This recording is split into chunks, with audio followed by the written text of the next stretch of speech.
Before we begin the program, let me share our building safety precautions for those of you in the live audience. Overall, we feel secure in our building, but as conveners, we always like to share some safety information before our program begins.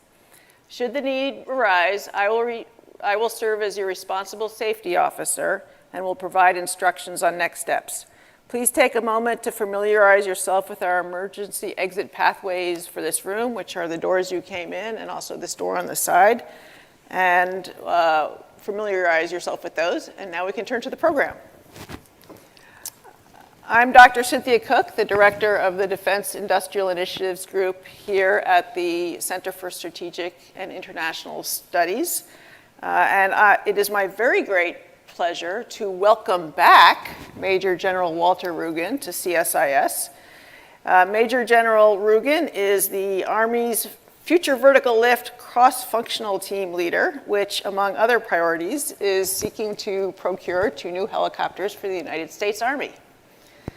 Prior to leading the Future Vertical Lift CFT, General Rugen commanded the 2nd Combat Aviation Brigade in the Republic of Korea. We're the Army, we love our acronyms, right? So. Yeah, exactly. As well as the 3rd Battalion, 160th Special Operation Aviation Regiment. He was also a fellow here at CSIS, and we're very grateful that he's taking the time today to share his insights from the Future Vertical Lift program. General Rugen, let me hand it over to you so you can talk us through the FVL program and some of its priorities and any other interesting thoughts on the program you'd like to share today. Yeah, thanks, Cynthia. And it's great to be back to CSIS. And I was telling some of the folks we met with for lunch, just the great experience I had here in 2011. So happy to be back. Obviously, we're now back live instead of kind of full virtual, so this hybrid, it's great to see everybody that came in person and obviously those that are on the airwaves with us. We've had a really good year in Future Vertical Lift, and it follows up on a number of successes that we've had over the past, what is almost 5 years for me in the seat. And again, it's important for our Army, and certainly Army Aviation, to develop these future capabilities for our future soldiers so we can fight and win on a future battlefield. And that kind of capability development is so important for our country and our way of life, because hopefully if we're so strong that we just never have to fight. And that's really what we're building. So we're going to be developing, and we're well on our way to developing along 4 lines of effort, a future attack reconnaissance aircraft, which is our #1 priority. This replaces our scout aircraft that sequestration took care of about 8 or 9 years ago, and we've never been able to replace it. We're very interested in this attack reconnaissance capability because, again, it is the entity on the battlefield that finds and fixes our pacing threats and high payoff threats and effectively fights across the joint force and with our partners and friends on finishing that. Next is our future long-range assault aircraft, which is our Blackhawk replacement. And again, the Blackhawk has been tried and true, but originally designed in the 60s and started procuring in the 70s. And it'll be 50 years old here soon. And what we're finding is just that analog age will not give us the decisive transformational capabilities we need on the future battlefield for the future force. We're also looking at future unmanned systems across a Shadow replacement, which is our tactical UAS. And also we've come across a small drone that can be ground or air launched. We call them ALE. These air-launched effects are cheap drones that we can flood the battlefield with as sensors or as non-lethal or lethal effects. And again, very innovative and something that presents dilemmas to our enemies or potential enemies. And then lastly, I was telling Cynthia before we came out here, is our Modular Open System Approach, which is our open system architecture. And really, this will be a government-defined standard and a government-defined interface that we communicate, deeply and broadly across industry, the government, and academia to drive the ability to upgrade at the pace of technology. And so when you think about the digital age, certainly we want to capture that in the Army, and we want to be able to upgrade at the pace of our threats. And a side benefit to that is it prevents vendor lock. And so we don't have to be absolutely bound to an industry partner for 50 years, which is how long our rotorcraft fleet lasts. We can interject competition as technology comes forth, and we can bring that forward in an agile manner. So that's the 4 lines of effort. Thank you.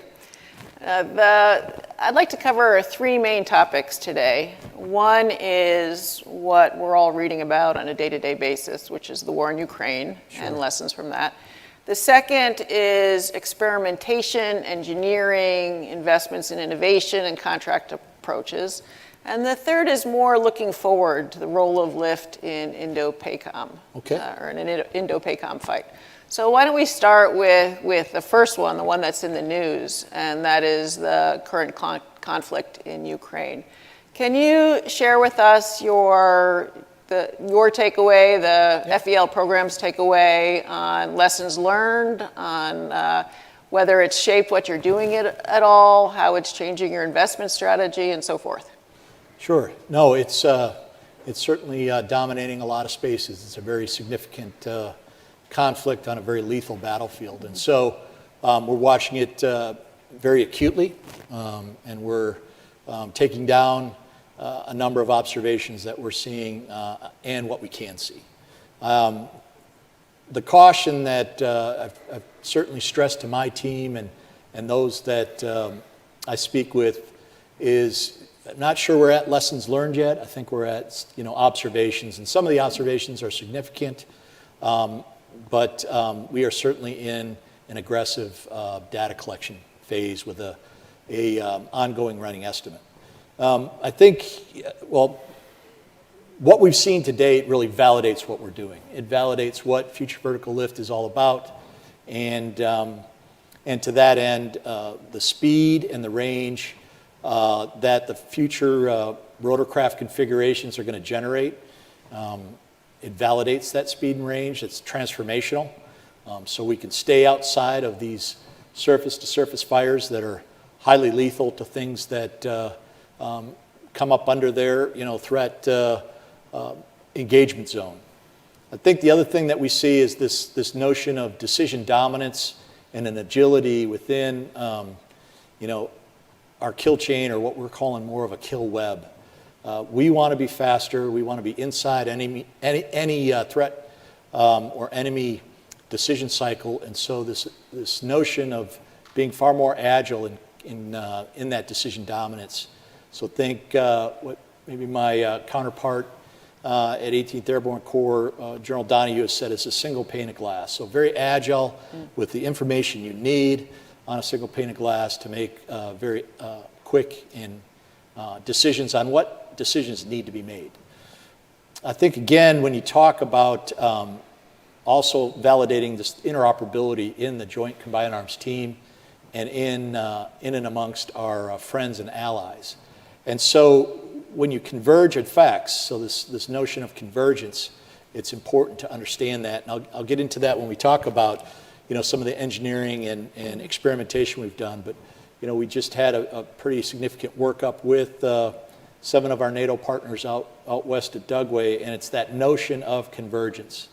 And again, converging those effects after getting critical information on a single pane of glass that makes for that decision dominance, which is that agile decision. So very much validated. I think the other thing it validates is this notion of standoff. And so we want to be outside of any threat weapon system ability to engage us, whether that be in our assembly areas, in our refueling areas, but also at the tactical edge.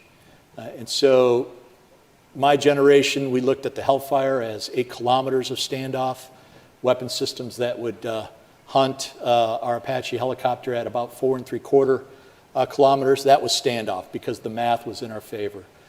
Now, this future battlefield, we're seeing that it is stressing that standoff, and so we need to generate standoff that's in excess of 30 kilometers and be able to bring lethal and non-lethal effects at that distance effectively to then bring that environment down, open up a corridor or window of opportunity to maneuver through. And again, what does that do? Seizes a position of advantage, a good piece of terrain that we can fight off of, or it presents multiple dilemmas to our enemy.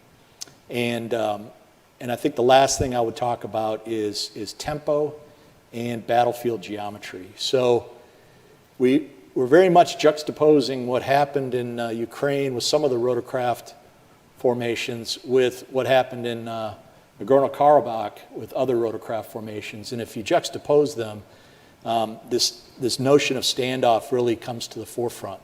Those that didn't have it had much tougher days in the fight, and those that had that standoff were decisive against long-range fires, which they were able to reduce, and the command and control, which were high payoff when they destroyed, degraded, or disrupted them. And so that's kind of our look. Again, I'm using weaker modifiers than lesson learned, because I think there's much more to learn and observe about this conflict. Yes. Early thoughts or insights. Early thoughts, there you go. So you've been mentioning standoff, and that's clearly a part of survivability. Are there any other lessons or early observations for survivability that come out of this conflict? I think speed, and it's not only speed in the physical domain and in the air domain, but it's speed in the RF domain, the digital domain, the cyber domain, and we're doing a lot of workups with that speed. It gets into that concept of decision dominance that I already spoke to. I think, again, low and fast matter. There's a lot of clutter as you get low, and if you don't take advantage of the clutter, if you do a lot of day flying and you do day flying that's higher than we like, that presents a problem. Yeah. It opens up threat weapon systems, particularly IR weapon systems that are very good when you're flying high during the day. So low and fast matters, not only in the physical but also the other domains. And there's plenty of places to hide if you stay low. And so our technology is really stressing how we do that safely and how we do that without a cockpit that has a lot of cognition just on the actual flying. And the machines and our sensors can do that quite well. So the cockpit can be worried about fighting. So pulling that thread a little bit, how about training? What do we know from this conflict that might impact training or maintenance and logistics?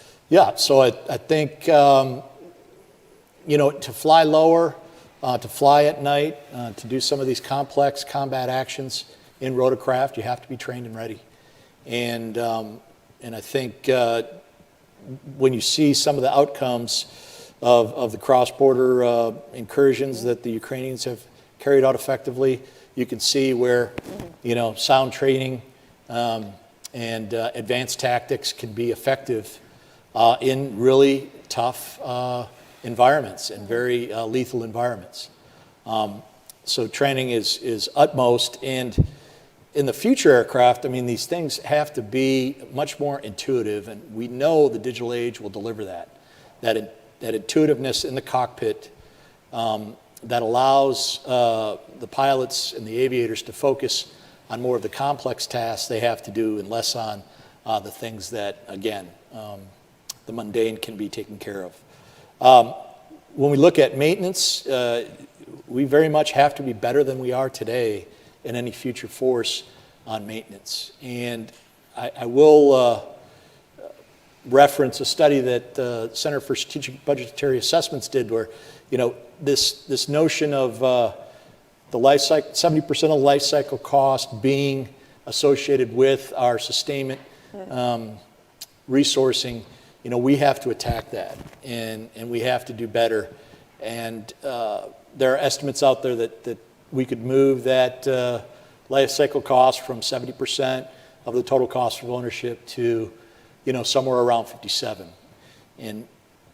And those 13 percentage points, we have to be laser focused on bringing that cost down, but also the time to fix. When we have an engine like the improved turbine engine that has a time on wing that is 30% larger at the base case than the current engines, that's important. And that's what technology gives us, is that ability to have our major cost drivers stay on the aircraft longer, be fixed with less touches, and be fixed in a more intuitive manner by soldiers in the field.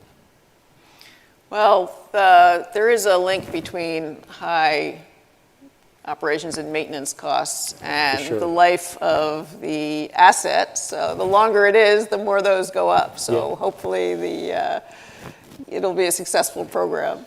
Yeah, and I think, again, to those your costs point, will be greater just because it's lasted so long. yeah, we got to be very laser focused on the things that are driving our costs. Yes, that's it. Like transmissions and gearboxes and engines and rotor blades, and less so on more mundane things. Yeah. We've been that from day one. My partners in Aviation and Missile Command, who are our life cycle sustainment manager, they have been hand in glove with us to make sure that we are not moving out with sustainment and maintenance being at the forefront of what we do. But, the primacy does go to the mission, and it does go to the tactical edge where we have to fight. And, there is a cost associated with that. So one last question about the current conflict before we move on, and that is something that you touched on earlier, which is the role of allies and partners. Right.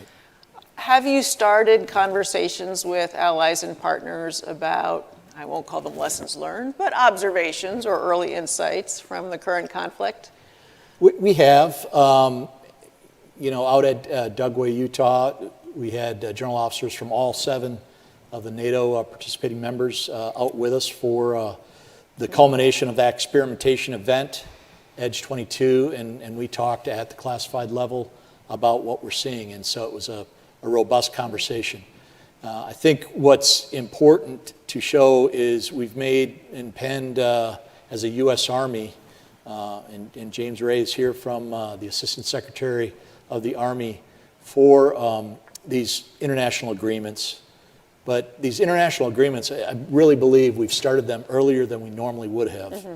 And the 2 that we've penned and signed with the folks at DASADEC are 5-year agreements to work together to explore how we're going to cooperate, how we're going to be interoperable with these advanced rotorcraft configurations and the ecosystem that they're bringing together. So very proud of the work that ASALT and DASADEC has done to get us to here, get us to this point.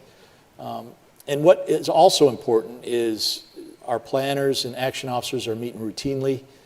We have outbriefs on these 5-year studies every 6 months. Mm-hmm. And then at the general officer and flag officer level, we're meeting at a minimum of annually and sometimes semi-annually to discuss the results as these 5-year strategic studies work. So we are building that partnership, that interoperability, and it's on the forefront of what we're doing. Because, winning matters, but winning together matters more. And we're going to have to go forward with friends and partners. Mm. A lot of what you've touched on so far gets to our next big topic, which is experimentation.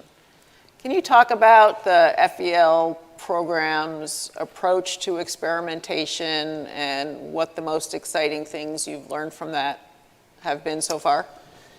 Yeah, and I think it gets into this analytical rigor that we very much do not want to be in our own echo chamber, kind of talking to ourselves and that bias that comes with it. We want to ensure that we have an unbiased look at the capabilities we're investing heavily in. And that unbiased look really starts with, having a very aggressive red team approach. And red teams, these are teams that we've had routinely outside of our organization and outside of the Army aviation enterprise come in and give us a good scrubbing and give us good rigor on what we're doing. And so it started with the red teaming. And it started with that red teaming on our requirements documents to make sure that what we were doing was something that was going to be effective in our pacing theaters and effective against pacing threats and high payoff threats. So I always had the high payoff. I think the other thing, too, that we progressed from there on is just this physics-based high-fidelity modeling. And we went out and got the best model in DoD, and I think we're up to nearly 150,000 engineered runs just on this model. But we've also hired academia out of GTRI and the battle labs across our training and doctrine command that have done engineering runs on a number of other models, just again to make sure that what we're looking at developing is something that's going to close a gap or it's going to be decisive on a future battlefield. And so it started with that analysis. What we do after the modeling is we really flow it into our Western test ranges, and we get flight data and actuals. So we very much want to fight with threats on the field and do so collecting real live data. And we've been out to the Western test ranges since 2019. We're now on a kind of a battle rhythm where we're out there twice a year. Our most recent one was May at Dugway. And again, our pacing threats are on the field, and we have to fight against them and prove with analytical data and rigor that what we're doing is decisive and matters. And again, we've been transparent about it. So this latest event is just emblematic of how we've gone at it. We brought in our aviation test and evaluation command, so people outside of FEL, 45 data collectors and testers, professional testers to observe what we're doing, collect the data, and that written report will be out on the 2nd of September. And again, it'll give us the good and the bad of what we're doing, and we're very much know we need to be humble in that space to again, see ourselves. So when I listen to that, I hear that you're really trying to unpack and prove that the new capabilities on these aircraft are making a difference. For sure. Can you talk about some of the more public capabilities that you're really excited about? Yeah. Like how are we changing the game? We're changing the game with a number of use cases, most of which, to your point, is classified. So I get a little tongue-tied up here because I'd love to tell you exactly how we're doing it and some of our bigger successes. But what we're seeing really is in that digital space, because again, we don't have the real aircraft out in the Western test ranges yet. We're still building them. And so what we've brought forward is surrogates, and we've brought forward prototypes for our ecosystem. And when we talk about our ecosystem, we want intelligence sensing that may be a strategic collect or even a tactical collect to get to the right people. And so how does that path go on finding something we're looking for on the battlefield, fixing it with targetable data, and then targeting these things. That targeting then opens up a window of opportunity where we can fly through it with our assault capabilities. And so it really is this teaming approach, this interoperability approach. One of the use cases that we like to talk about is an Italian JTAC. So, an Italian ground force soldier who's in charge of, the fires, sees a target in the U.S. sector. And that's very difficult today to do a cross-border call for fire with a international flavor. And so the workup we did was that JTAC, called for fire, inputted the data. The call for fire was digital, so it was machine to machine. That digital call for fire took place on a Dutch enclave. The Dutch enclave, or that communication or cell network, I guess for lack of a better term, brought that data into the Joint Task Force, or the 82nd, where again, on that single pane of glass, that commander knew that this call for fire had occurred, and then the U.S. forces could execute off that data. That's the kind of agility we're going to need on a future battlefield. We're going to need to have a very flat organization across our partners, allies, and friends, and that flat organization needs to be fast and innovative. And that's kind of emblematic of what we've been doing. Now, a lot of our systems in the COIN fight, you can be very lazy in the counterinsurgency fight. You can spend time, and you got very big networks, very big data pipes. We're not going to have that on a fight with a peer threat. And so how do you fight in a more degraded fashion? How do you fight effectively when the data pipes are not just nearly unlimited, where we're calling home on our cell phones from Iraq? We're not going to have that. So a lot of that is being done, and that comes down to speed. And so what we've seen, just transformational speed when it comes to things that we hand off to soldiers to fly and fight. So our UASs, at times it used to take 16 minutes to hand off the UAS down to the tactical edge. We call it a Class C handover. We did it in 90 seconds. And that's, again, at the pace of the battle. And that's the step change that we're seeing across a whole host of tactical tasks that we need to accomplish at speed to be better. Yeah. So those are key parts of experimentation. I'm glad to hear that it's not just the sort of big picture, yes, we have to work with allies and partners, but you're actually experimenting. Right. And, there's hearing you refer to a specific case kind of makes it real. There's this second lieutenant out there, and he's going to be, he's probably promoted already, but Lieutenant Whalen, second lieutenant, taking control of a unmanned system with his tablet and using it to cover his movement and maneuver with minutes of training. These are the things that we were talking about with the Navy fellow beforehand. The younger generation is very comfortable in the digital age and innovating in the digital age, and we're capturing all that with soldier touch points to make sure that the innovation they see is being brought into old guys like me. Senior, there you go. So one of the ways of capturing that innovation or enabling that innovation is through a modular open systems approach, where different newer subsystems or capabilities can be snapped onto an existing system. Are you doing that? Can you talk about that? There's a lot there, and I think it's going to be the hardest thing we do, but we're very committed to it and very serious about it. When we talk about where this hard work gets done, it's at an unfortunately named organization called the ACWIG, which is the Architecture Control Working Group. And we have over 900 members in this working group from industry, from the government. It's not just the Army, and from academia. What we're seeing coming out of this working group is a digital model. That digital model is called the FAF, or the FVL Architecture Framework. So a lot of acronyms for you, because that's what we do. We love them. But this architecture framework, we've given industry use cases to have third-party integration into our digital model for our aircraft, and that is working to good effect. So we're able to take a mission system from a third party and integrate it onto another mission system that, again, it just clicks like a USB port and plug. The thing I'm most proudest of, though, is that this FVL architecture framework is being used by the Navy and the Marine Corps for their FVL efforts.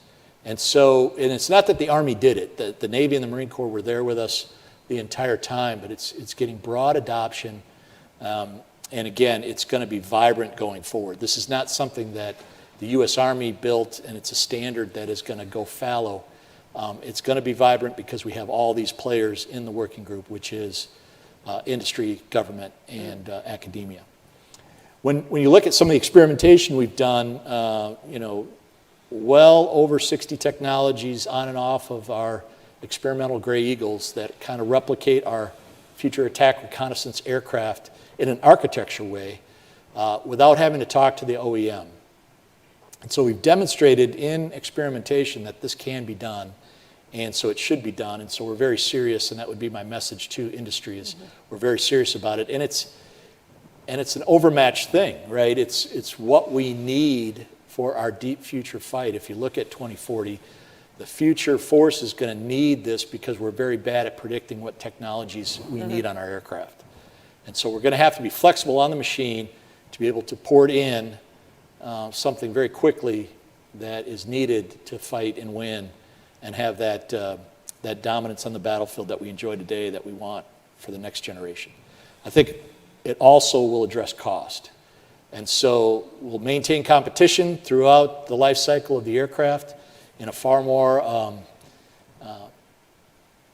agile manner than we do today, right? So today it gets after IP and data rights, and we're going to see that fractured a bit, and in a good way. So we don't want to fracture and kill the goose that lays the golden egg. Our OEMs make great aircraft. I think the Army has the best rotorcraft in the world, right? So we don't want to kill that, but we're going to need upgrades at the pace of the threat and at the pace of technology. And so we're asking industry to take this on head on and give us the solutions we need. So you're really highlighting the tension there between Sure. the OEM owning the whole aircraft and making their deserved profits from it versus developing and maintaining an open system where the other contractors will be able to plug in. Right. Have they been raising any particular concerns? How are you bringing them along? Because what you point out is absolutely true, which is it's not like this is voluntary. We could lose without it. Right, and I think we've made that case to a degree. I think that the working group has helped us understand how to innovate even in the contracting mechanisms with our OEMs to ensure that they get the return on their investment, which is significant for the aircraft, and the Army and the Joint Force need to find a way to thread that needle. The contracting mechanisms, especially in the draft form, as we've promulgated those to industry early and opened up the transparency at multiple levels, but when we acutely talk about MOSA, it's in that architecture control working group. We're seeing innovation in licensing, we're seeing innovation in the contracting work, and so again, we don't want to steal that innovative center for these OEMs because we do enjoy having great aircraft. So we want both, and we think there is a viable path to get both. Well, why don't we follow that question with one on digital engineering, which is an innovation that really did come out of commercial industry Right. that the Department of Defense and the Army are benefiting from.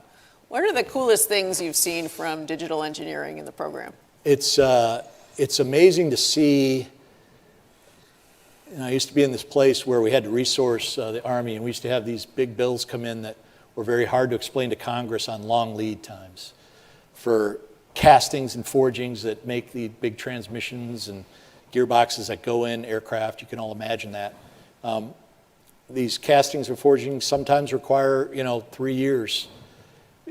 That's really being absolute transformational step change when you talk about speed. We're talking about not cutting these manufacturing timelines in half, but even more with additive and subtractive manufacturing and with just a more efficient way of going about it. The current fleet cannot yield that for us. It's really the future fleet and the clean sheet design that allows us to take advantage of, stupid TV analogy, but the black and white TV of my age costs the same as, my son's 70-inch TV, because we're able to, leverage this digital age and the deflationary nature of technology. And what we're seeing with this clean sheet design is the OEMs are able to redesign their factories and facilities, and they're taking the time to do that as we prototype, and it's exciting. It's very, very exciting because it is a step change in how they're going to, things that we couldn't ask for from the OEMs because it couldn't be scaled, we can now ask because they can scale it in the digital realm much easier than they could in the analog realm. And so the factory is going to look different. And that's probably the most amazing thing I've seen in this digital design environment and the digital thread. There's a ton of other stuff. I mean, just, again, going back to Lieutenant Whalen, taking control of an unmanned system, kind of like a Call of Duty video game, and then just passing it back to the operator. And so we call that interface, that hierarchy, scalable control interface. So you have an owner, but you have this user that's that lieutenant that wants to use it when he needs it, and then he wants to pass it back to the owner. And then that agile manner, and then that digital area, the machines know how to do what they know how to do well, and we can be very quick in that space with soldiers who need things, and then they don't want to own them. They just need it for a minute, and then they're going to pass it back. So that's kind of the bookends, from manufacturing to the tactical edge. So thank you. One last question before we move on to the role of helicopters in the future fight. And that is a concern that has been raised to me about the industrial base, right, which, there is a fierce competition to support the Army in these programs. Right. So can you talk just to the extent you can about how you understand industrial base concerns and the maintenance of really a key asset of the United States? Right. No, I think, in 2009, Congress told us to embark on this future vertical lift effort with legislation. And, if you really get in the weeds on that, I could give you all 5 capability sets and all the work that's been done on the OSD, A&S, and R&E staff to help the services get through this. But it really started there. I think what Congress saw was really the Army's fleet buyouts this decade. And we're buying out our Blackhawk fleet, and we're buying out our Apache fleet. And we have these magnificent centers of manufacturing that are really going to be out of work. Our fleets are modernized. We got F models and Echo models and Mike models. What that means is we're running out of letters in the alphabet on the current fleet. And again, we've done a great job of incrementally upgrading them, but there's really no more work there because we've run out of what we call SWAP, so size, weight, and power. Mm-hmm. And so we're kind of stuck with what the 60s gave us, and they've been great aircraft, and they're going to be great aircraft for decades to come as we turn the fleets. But Congress saw this fleet buyout, and they said, hey, you need to do something because we have this wonderful industrial base that makes vertical lift and rotorcraft, and what's next? Mm-hmm. And really, this is where this effort came of advanced rotorcraft configuration. So I don't say helicopters anymore because they're hybrids. And we wanted the extra speed and extra range and extra endurance that comes with the efficiency of the advanced rotorcraft configurations, which is, again, transformational from our current fleet. And so this is this industrial base concern is if we don't pursue these efforts, these factories that make these things go fallow. And then you say, well, why don't we just continue building the old, right? Well, I would tell you that our fleets are bought out, this decade, and really the volume isn't going to be there because we're very well modernized for what the current fleet can give us. And so regardless of whether we keep buying the old or inflect and jump to the new, if we stick with the old, they're going to not have enough business, I don't think. The last point I will make is this is nothing new. The Army modernizes about every 40, 50 years. And the last time we did rotorcraft was coming out of Vietnam. And we're coming out of 20 years of a counterinsurgency, and we're at the similar inflection point that we were in the 70s, coming out of Vietnam, where we jumped to the future to get that capability that's much more transformational than the Huey or the 58 or the Cobra, again, the Vietnam era fleets. So it's a great opportunity. And I think Congress saw it. We're executing off that legislation that occurred in '09, and we're routinely back to the Hill to be transparent and talk to them about what we're doing. Okay, so you're thinking about it, and it's a hard question. It is, and I think it's a national question. I don't think it's an Army question either, or even Army aviation. It's above my pay grade, right? It really is. But do we want to, as a nation, let that great base go fallow? And I don't think we do. But that's just a simple soldier saying that. Okay, thank you. So let's turn the question to the last topic I wanted to cover today, which is the role of Army aviation in Indo-PACOM. Okay. And when we think about the fight, it's long range, it's aircraft, attack aircraft backed up by refueling aircraft. There's Navy systems involved. So there's a pretty clear case for those. What is the case for Army aviation in that AOR? I very much think, again, these advanced rotorcraft configurations can get there. So it truly is an expeditionary capability where the current fleet does not. And so South China Sea is pretty huge. Our great Navy and Air Force can't be everywhere. Great Marine Corps can't be everywhere. And so this gives that COCOM commander options.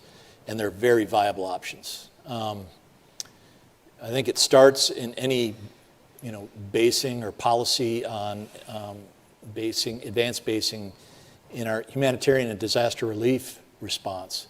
So we can build trust with our partners and allies in that area of operation because we're so good at providing that relief when bad things happen to good people at scale. And I think, again, these advanced rotorcraft configurations can get there with things that, capability that makes a difference. So it really starts there with building trust with folks in a tough neighborhood. And then, again, you have the range, you have the endurance to be viable in what is, I think, about 2 million square miles of ocean just in the South China Sea. And so when we talk about the ranges of FARA and FLARA, they're very viable there.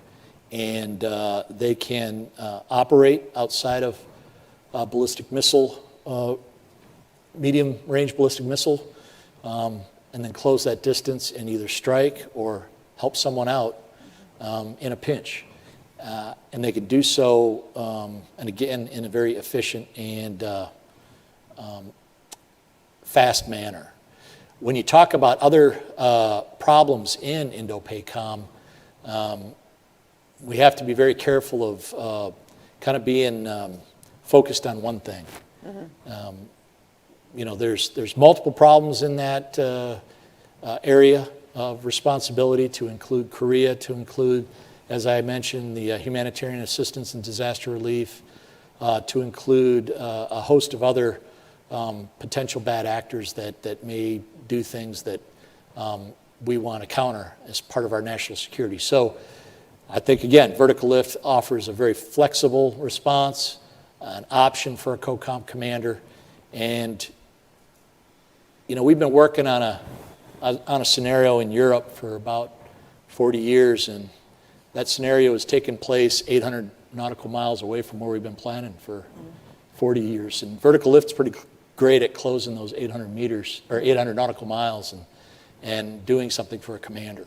And again, we're options. So ranges matter, speed matters, and that's why it's kind of validating for both pacing theaters, EUCOM and Indo-PACOM. So if I could reflect that back, the overall Department of Defense has a mosaic of capabilities, and you don't want to just focus on one part of that without, it all has to come together to create the complete picture. So is there anything new that your program offers over historical Army rotorcraft programs for the fight? Well, it's the speed and the range, but it's also this digital environment, this notion of decision dominance. And up under decision dominance is all of our mission systems. And all those mission systems spanned from lethality packages to communication packages to navigation packages to communication packages.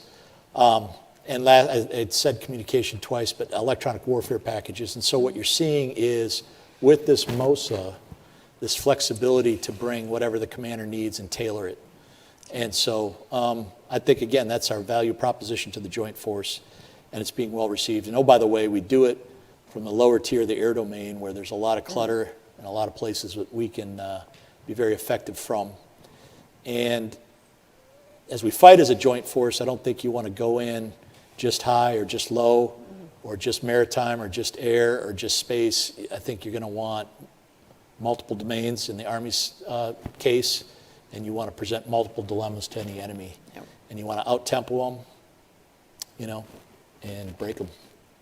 Well, that's great. So let's close my question portion of this on, and if anybody in the audience has questions, one person sent in a question over the internet in advance, just talking about whether there's a role for unmanned, uncrewed, uninhabited systems in the FEL program.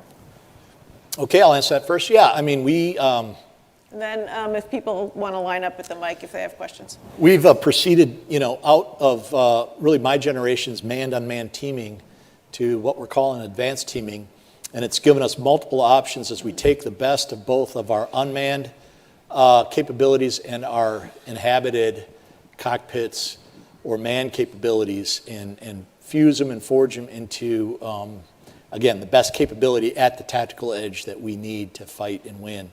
And a lot of our workups out west are associated with that teaming aspect and to good effect.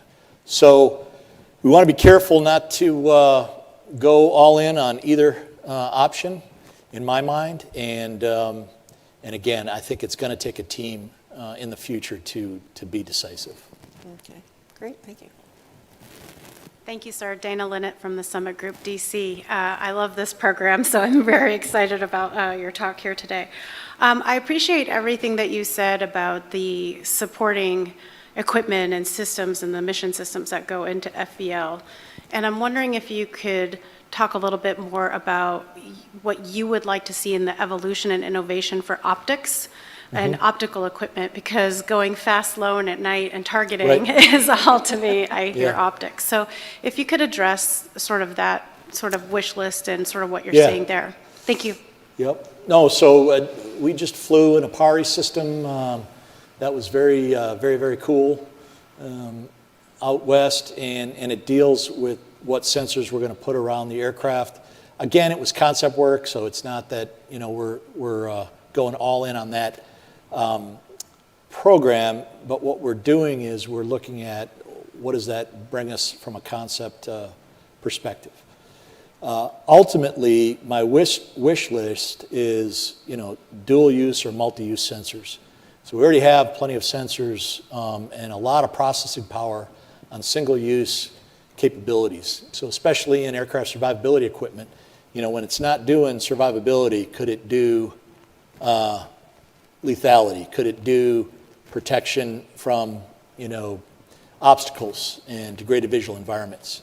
So if I had a wish list, I'd want a multi-use sensor that feeds into an ability to take care of a number of tasks that the cockpit is very worried about. And we're very much wanting the cockpit to be cognitively easier than today. We owe that to the future force. So cognitive offloading with sensors would be tremendous. So in sensors, we're in the degraded visual environment space. We're obviously in the aircraft survivability space, and we're in the lethality / navigation space with our sensors. And hopefully, as we move along this path, that we're seeing more miniaturization and better acuity in those modalities. Hi, Phil Maroon, Renaissance Strategic Advisors.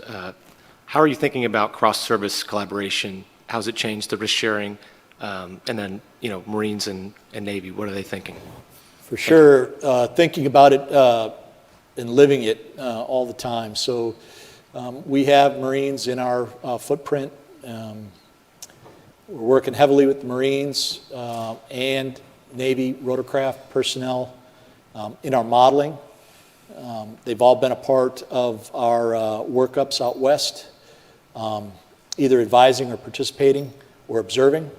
The FVL program does spring forth from OSD, and we still are doing a council of colonels every month, which all our smart colonels get together and talk every month, and then we meet at the 3-star level at least once a year to give program updates, and we just came out of one of those. So again, it's a robust discussion that's OSD led, and the sharing of requirements, concepts, again, is also robust. I routinely meet with the Deputy Commandant for Aviation, and again, I'd give us a good solid A on that. I think this has been a very mature process for, disparate services that have kind of different capabilities that are required in different formations. Good. Dr. Cook, General Rugen, thank you for spending time with us today. My question for General Rugen is kind of based on an observation that you alluded to the beginnings of the Army's FVL vision back in the pre-2010 timeframe. If you look back at those early thoughts, the timelines have remained eerily on track, unusual for a ACAT-1D weapon system program. And so from some distance away, it's pretty remarkable. I have my own thoughts, but I guess the question I have for you is, one, do you agree with that observation? Mm-hmm. Two, what do you attribute it to? And number three, is the rest of the Army and the rest of the DoD watching you for understanding how the Army has remained so well on track on these FVL programs? Yeah, we've been empowered by Army senior leaders and really departmental senior leaders. And that empowerment, i.e. they take our meetings and give us decisions, has been one of the big reasons that we've maintained schedule. Maintaining the schedule is critical. So we're doing what we said we were going to do, which helps just this vast enterprise continue to move out with confidence. We are the number 3 modernization priority for the Army. We maintain that position. And with our prototyping efforts, and they've been very successful, really coming out of a lot of your work, back when you were in the seat. The successes are important, and again, following through, doing what we said we were going to do. So I'll bring FARA into the conversation. Our first appropriated dollar was in April of 2019. We down selected to 2 vendors in March of 2020. And in that 3.5-year time frame, we've done 3 design iterations and multiple AROCs, or Army Requirements Oversight Councils, where we have to go all the way to the chief and lay out our documents for requirements. Again, and bring in a developmental engine with the improved turbine engine. It's been amazing to watch the successes of FARA, the Future Attack Reconnaissance Aircraft, on that type timeline through a pandemic. And we couldn't do it without industry. We couldn't certainly do it without, our absolute astounding professionals out of ASALT and the Program Executive Office, Aviation. They're the ones who have really executed on this. And probably an unsung hero, but we couldn't have done it without the innovative Army Contracting Command putting together some tremendous contract actions that allow just an agility that, our generation didn't really get to enjoy for some of the current fleet aircraft. So the Army's laser focused. It helps when they stand up a new organization, certainly, but all those other things have just been the secrets behind the successes. And I would very much give the success to ASALT, give the success to Army Contracting Command, and then just a crystal clear purpose from the requirements community, which includes Fort Rucker, and our partnership has been tremendous as well. So, lot there, but very proud of the team. Good, sir. So, hi, Paul Tennant, British Military Attaché. It's great to see you again. If I may, a challenge and a question. The challenge is this: the comments you make about the importance not just of physical speed, but digital speed, machine speed, and so on, I think are incredibly timely. And my challenge is that the prospect of leveraging those advantages in the combined environment are being damaged by an institutional reluctance to adapt culturally. And I think even the UK, who have been privileged in both FVL and in broader modernization terms, are really struggling with Project Convergence 22 because so much has, for very good reasons, all of which I understand, been elevated to SIPA level and therefore is very difficult for us to access in any way. So my challenge is how on earth do you change the culture in the institution to keep up with the intent? Because I think there's a massive gap there. My question is to do with the trade-offs between range and speed, survivability, and serviceability. And my sense from a relatively close following of the FLARA competition and to a lesser extent the FARA competition, sorry, the other way around, is that to me it feels like there's some risk being taken on the survivability front in order to service some very significant demands on both serviceability and on range and speed. And I just welcome your comments on that latter point and any comments you have on the challenge as well. Yeah, I mean, I'll take the second question first. Any discussion of survivability in this venue is difficult. So it just becomes that, right? It becomes difficult. But survivability takes a few finite different forms. The fact that we talk about the survivability garnered through standoff, the survivability garnered through speed at low level doesn't mean that we're not taking on the technical aspects, but that those just belong in a classified format and forum. And I think, again, for our routine meetings, we probably need to address that with our counterparts in the UK. I think when we talk about the workups in these activities at Edge and others, you're right. We got to find a way through it. That's one of the tasks, right? It's how do we talk to each other in an experimentation manner at classified levels. And I think, again, maybe we used to be better, maybe we never needed to be better, but we absolutely have to be better now. And so I agree with you on that. I think with Edge and the Project Convergence series, what we're doing is getting the reps and sets to understand the policy problems. And they truly are policy problems. We discuss them all the time on how we can effectively get around the policy problems to share more effectively and generate that interoperability. I think all of our governments believe we're going to need in the future, and so it's very much on our mind as well. I think on some of the early iterations and workups, we're seeing some of these frictionable items that we need to put some WD-40 on to have it move a little bit more or much more smoothly.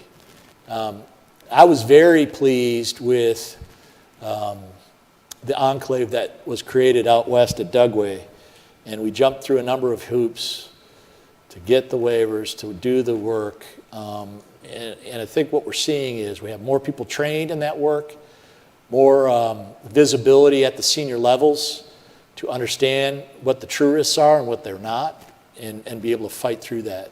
But I know that Futures Command and the folks running all that are, extremely committed to solving those issues. They see them as well. So I think we have about 60 seconds left, which is time for half a question from you and half a question from me, Okay, very which good. is if you could close that question with any final thoughts you might have on what think tanks can do to contribute to, what research we can do to contribute to this area. But Thank before you. you answer that. I'm the Italian Defense Attaché. Nice to meet you, and thanks a lot for your briefing. General Rugen was very, very interesting. The question is very, very simple. I was listening to the conversation about OEM and IPRs and the tension between being linked to the industry and the benefit of modular open system architecture. So the question is, to the MOAS approach and philosophy, do you think there is a role and a potential benefit for European rotorcraft industries to come on board and help you, giving you more resilience in this adventure? I think we've traditionally been tied, and we participate heavily as observers in your next-gen rotorcraft,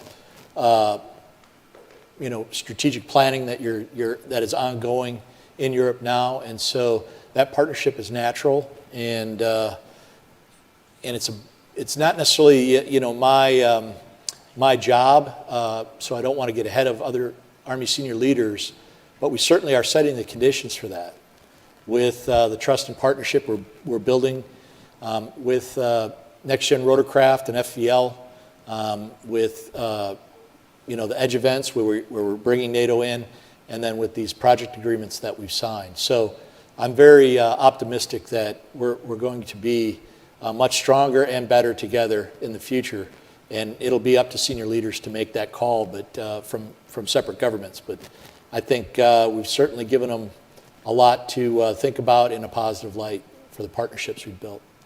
For the think tanks, I mean, obviously this is a massive undertaking for the Army, and so events like this, where we get to speak to the National Capital Region and highlight in a transparent fashion what we're succeeding at and what we're failing at, I think is important. We've worked heavily with the think tanks. We don't have the academic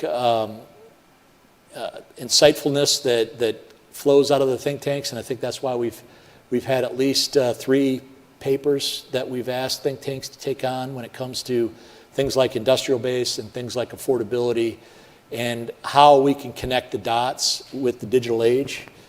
These are all things I think we need a kind of we call it in the Army a running estimate, but we need it to be refreshed. And so the last time CSIS came through, I think, was a 2019 report on the industrial base. But I think, again, what think tanks can do is we probably need a good solid report card on how we're doing, and we welcome that. What we could be doing better, because maybe we are a little stale in different areas that you're seeing. But again, these industrial-based considerations and affordability considerations are always on the mind of the city, that building, and the Hill. So, think tanks are very effective at communicating those in a better fashion than I am, because I did not do well in English always. More of an engineer guy. Well, you did great today. Thank you very much. I tried hard. Thank you. And thanks to CSIS, and Cynthia, thanks to you for a great venue. Okay, thanks, General Rugen. Appreciate it.